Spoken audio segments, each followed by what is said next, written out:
Imagine having to consolidate like the grades of hundreds of Oh, it's students. so much pressure. Right. And where a single typo could literally alter a child's academic future. Yeah, that's terrifying. It is. And that was the daily terror for teachers using these old, fragile Excel macros. Mm-hmm. I mean, think about the sheer universal panic of just staring down a massive shared office spreadsheet, Wow. knowing that one wrong click could just vaporize a whole year's worth of work. It's a digital tightrope walk, Right. really, Yeah. because you're asking educators to be flawless data entry clerks. Mm. And, well, when they inevitably make a mistake, because we're all human, the consequences ripple through a student's entire permanent record. Exactly. And that high-stakes anxiety is exactly where we are starting today. Ready for it? So we are diving into a stack of system documentation, some raw HTML files, and inset presentation slides. Right. And it's all for a system called ClassRecordCIESv3 2.0. Catchy. Right. It's this DepEd-compliant, completely offline-capable electronic class record system. And it was built specifically for the Malawi Vocational Technical School, or MBTS. Gotcha. Yeah, by a developer and author named Neljon C. Pirojanog. Nice. So, okay, let's unpack this. Because our mission today is to figure out how this highly specific offline piece of software is quietly revolutionizing grade management Yeah, it really is. by completely redesigning how humans interact with data. Which is why this isn't just a story about grading software. Because, let's be honest, grading software sounds incredibly dry on the surface. Oh, totally. It sounds like the most boring thing ever. Right. But the behavioral design behind this specific system, like how it forces users into a seamless workflow, it is an absolute masterclass in workflow optimization. Wow. It basically just takes the human flaw completely out of the equation. Okay, so to really appreciate the leap forward that Persianmug built, we kind of have to travel back to what I like to call the dark ages of grading coding. Oh, the dark ages. I love it. Yeah, so according to the faculty presentation slides we have, the traditional method relied heavily on these massive macro-enabled Excel sheets. Oh, boy. Anyone who has worked in a large organization knows that heavily nested Excel macros are basically ticking time bombs. They really are. Like, I always compare those old macro sheets to a fragile house of Jenga blocks. That's a great way to put it. Right. You've got this towering structure of data, and it's pulling references from, I don't know, like 5 different tabs. Yeah. And all it takes is for one person, and the documentation actually calls them newbies, which is pretty funny. That is funny. Yeah, so one newbie comes along and pulls the wrong block. Right, because they just don't know any better. Exactly. They innocently try to insert a new row for a transfer student. Oh, no. Or they hit delete on a blank cell that secretly houses this main formula. And boom. Yep. And the whole tower just collapses in on itself. Well, because macros rely on absolute references. Right, right. Yeah. Explain that a bit. So if the script is told to look for the final grade in, say, cell G14, and some well-meaning teacher inserts a column so they can add a pop quiz, that final grade shifts over to H14. Ah, okay. The macro doesn't know that. It grabs whatever is now in G14, which might be a 0. Oh, wow. And suddenly, a straight A student is officially failing. That is wild. And the documentation specifically highlights these as transmutation errors. Yes. So a student's actual hard-earned academic record gets completely miscalculated just because someone dragged a cursor too far to the left. It's tragic, honestly. It is. And the lists were inconsistent across different subjects, making them just a total nightmare to audit. You essentially needed intermediate Excel skills just to navigate the workbook safely. Right. What's fascinating here, though, is that organizations usually look at these situations and they blame the software. Like, oh, Excel is glitchy. Exactly. They say Excel's glitchy. But the system failure here isn't a software bug. It's a human element flaw paired with terrible environmental design. Okay, yeah. When users are terrified of breaking the tool they are forced to use, their productivity just plummets. Because they're walking on eggshells. Right. They spend more time trying not to break the spreadsheet than they do actually analyzing their students' performance. Which is the whole point of a gradebook. Exactly. And because those macro-enabled spreadsheets were so terrified of human touch, Persianmug realized he had to design a system where the humans didn't actually touch the final master sheet at all. Exactly. You eliminate the fragile environment entirely. Which brings us to the advisor's mode breakthrough. Yes, the big pivot. We are moving from that fragile Jenga tower to, like, a reinforced steel vault. I like that. This feature, the advisor workflow, is really the focus of our whole journey today. Yeah, it's the core of it. because it replaces the chaos of manual re-encoding with what the author calls one format to rule them all. It is an incredibly elegant solution to the specific problem of data consolidation. Okay, let me lay out the mechanics of this, because it honestly sounds like magic compared to the old way. It really does. Go for it. So under the new system, subject teachers do not go anywhere near a master sheet. Okay. There is no shared macro workbook at all. Instead, the math teacher, the science teacher, the English teacher, they just manage their own small classes and export their individual grades as simple CSV files. Just basic text files, essentially. Right. But the core innovation is the strict naming convention applied to those CSV files. This is the genius part. Yeah. The required format is number_subject_date. Okay. So, for example, 1_English_2026-06-25.csv. Right. And then the math file would be 2_mathematics_the date. Exactly. Then the class advisor, the person whose job it is to put all these different subjects together into one official document. The one who usually pulls their hair out on a Friday afternoon. Yes, exactly that person. They take all these separate CSV files and do a simple one-click drag-and-drop upload right into the ClassRecordCIESv interface. Drag and drop. Yep. Instantly, with zero re-encoding, the system auto-generates a beautifully consolidated, print-ready master grade sheet. It calculates Term 1, Term 2, and Term 3 averages, the overall average, and the pass-or-fail remarks. All automatically. All of it. Yeah. It even drops in the official signatory lines for the subject teachers, the department head, and the principal. So what used to take a weekend of cross-referencing and panic now takes literal seconds. But okay, here's where it gets really interesting, though. Okay. Because as I was reading this, I immediately pushed back. I don't blame you. Right. I'm thinking, okay, you are relying on dozens of exhausted, overworked teachers to perfectly name their files every single time. Yeah. Doesn't relying on human beings to follow a strict naming convention usually lead straight back to chaos? Oh, absolutely. That is the most common vulnerability in system design. Right. Like, what if Mr. Smith is rushing and forgets the underscore? Or what if someone names it math_final_v2_real.csv? We've all seen those files. Yes. Does the whole HTML file crash like the old Excel sheets did? No, the system doesn't crash. Yeah. It just rejects the file at the door. Oh, really? Yeah. If we connect this to the bigger picture, this is a brilliant implementation of a concept called poka-yoke. Okay, poka-yoke. Explain that mechanism. So it's a Japanese term from lean manufacturing that essentially means mistake proofing. Okay. The classic example is a modern car that won't let you shift into reverse while you're driving 60 miles an hour down the highway. Oh, right. The system is mechanically designed so the error is literally impossible to make. Got it. In the case of ClassRecordCIESv, the software physically requires that numbered prefix to parse the data correctly into the master sheet. It acts as a bouncer. So, to use an analogy, it's like those mechanical coin sorting machines you see at the bank. Oh, yeah. You dump a bucket of random change in, and the physical size of the holes forces the dimes into the dime slot and the quarters into the quarter slot. The numbering prefix, like the 1 for English, the 2 for math, it acts exactly like those physical holes. That's a perfect analogy. The file name isn't just a label. It's a mechanical key. Wow. By standardizing the input format at the very beginning of the pipeline, the system forces a consistent subject order automatically. Right, so the advisor doesn't have to think about which column goes where. Exactly. The numbering convention does the sorting for them. It shifts the cognitive load completely away from the human doing the consolidating. So instead of the advisor spending 5 hours copy-pasting and crying over broken absolute references, they literally just drag and drop. Yeah. And the poka-yoke design ensures the data going into the final document is exactly what the subject teacher intended, completely untouched by a middleman's typo. You've isolated the data entry to the source, and then you've fully automated the aggregation. Okay, so the workflow is seamless. That's clear. Very. But what kind of complex math is actually happening to these numbers before they get exported? Now we get to the engine. Right, because if it's auto-generating official DepEd documents, it can't just be doing simple addition and division. No, definitely not. There is a whole grading engine operating under the hood here. And this is where the software shifts from being a mere administrative shortcut to a strict compliance engine. Okay.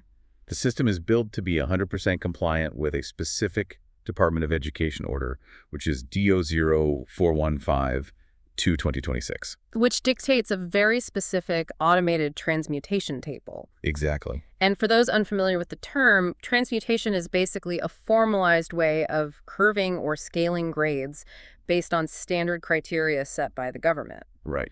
So how does the system handle this mathematically? Invisibly and instantaneously. Nice. So the teacher inputs the raw scores from a test. The engine calculates the percentage, it applies the specific weight of that term, and generates an initial grade. Okay, got the initial grade. Then it runs that initial grade through the DO015 transmutation table. Right. So if a student gets a raw initial grade of 70, the software intercepts that and automatically translates it into a 75. Which is the baseline passing grade in the Philippine system. Exactly. And it pairs that transmuted grade with automated grade performance descriptors. Yes. Which is a small detail, but I really love it. It adds so much value. It does. Instead of just seeing a raw number, a grade of 90 to 100 automatically gets tagged as advancing, or in Filipino, namumukadangki. Right. And on the other end, 0 to 64 is tagged as emerging, or nagsisimula. It provides immediate qualitative context. It tells the parent or the student exactly what that number represents in terms of actual capability. But, and here's my question, bureaucratic policies change. They do, all the time. Department of Education orders get updated constantly. If the government decides next year to scrap the DO015 transmutation table, doesn't this highly specific grading engine become totally obsolete overnight? Normally, yes. It would be a nightmare. But Parashinog built in a feature called the transmutation toggle. Oh, a toggle. It's just the little checkbox in the settings menu. Really? Just a checkbox? Yep. If DepEd policy changes, teachers can just uncheck that box. The system bypasses the transmutation table and instantly reverts to zero-based grading. Where the raw grade is just the final grade? Exactly. Wow. It's like a built-in shock absorber for bureaucratic policy changes. That's a great way to put it. You don't have to wait for an IT team to push an update. You don't have to buy a new software license. You literally just uncheck a box. It shows incredible foresight. Yeah. But to me, the most impressive part of the grading engine isn't the transmutation toggle. Oh, what is it? It's the analytics dashboard, specifically the item level analysis using Bloom's taxonomy. Oh, man, this blew my mind when I read it. It's so cool. This is where it goes from being a fancy calculator to, like, an instructional compass. Right. Let's really break down the mechanics of this, starting with Bloom's taxonomy. Sure. For anyone outside the education space, this is a framework used by educators to classify learning objectives into levels of cognitive complexity. Right. It's a hierarchy of thinking. At the very bottom, you have remembering. That's just basic memorization, like recalling a date in history. Makes sense. The next level up is understanding, then applying, analyzing, evaluating, and at the very top, creating. Okay. The system allows teachers to tag every single individual test question with one of these cognitive levels. So when a teacher uploads the item scores for, say, a 50-question test, the software doesn't just calculate a final score. No, it does way more. It runs a massive item-level analysis. It generates a mean percentage score, MPS. Right. But then it goes deeper. It generates a difficulty index, or DF, and a discrimination index, or DX, for every single question. Let's explain how those indices actually work, because this is where the engine really shines. Yeah, please do. The difficulty index is pretty straightforward. It's just what percentage of the class got this specific question right. Okay. If 90% got it right, it's an easy question. If 10% got it right, it's a highly difficult question. That makes perfect sense. But the discrimination index is the tricky one. How does a single HTML file calculate discrimination? Well, the discrimination index looks at the internal validity of the test itself. Okay. It mathematically compares the performance of the top 27% of your students against the bottom 27%. Why those specific percentages? It's just a statistical standard in psychometrics. Gotcha. So it asks a vital question.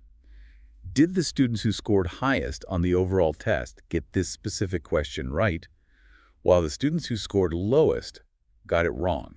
Okay, I see. If yes, it's a highly discriminating question. It effectively separates those who understand the material from those who don't. But what if the top students get it wrong and the bottom students get it right? Then the discrimination index flags the question as flawed. Wow. The math indicates it might be a trick question, or maybe the wording is confusing, or the teacher just taught it poorly. This is an incredible amount of processing. It really is. By cross-referencing the difficulty index, the discrimination index, and the Bloom's taxonomy tags, it doesn't just tell the teacher who is failing, it tells the teacher how the class is struggling to think. Exactly. If everyone aces the remembering questions but bombs the applying questions, the teacher knows exactly where they need to adjust their lesson plans. It transforms a static grade into actionable diagnostic intelligence. Which leads me to a massive question about the architecture of this whole thing. I had a feeling we'd end up here. Well, because we just talked about auto-generating master sheets from dozens of strict naming CSV files, right? And running automated transmutations and calculating algorithmic discrimination indices based on cognitive framework. It sounds heavy. You would assume this requires a massive, expensive cloud server. Oh, absolutely. You'd think MVTS had to secure some huge enterprise software license from a tech giant just to run it. You would naturally assume that. But the reality is the exact opposite. Which is wild. And this is perhaps the most radical, fascinating design choice in the entire project. The entire system, like this entire grading engine we just unpacked, is a single offline presentation. It shows a little gear icon in the corner of the interface. Right. The teacher has to manually click Save All, which downloads a JSON backup file to their local machine or a physical USB drive. Yep.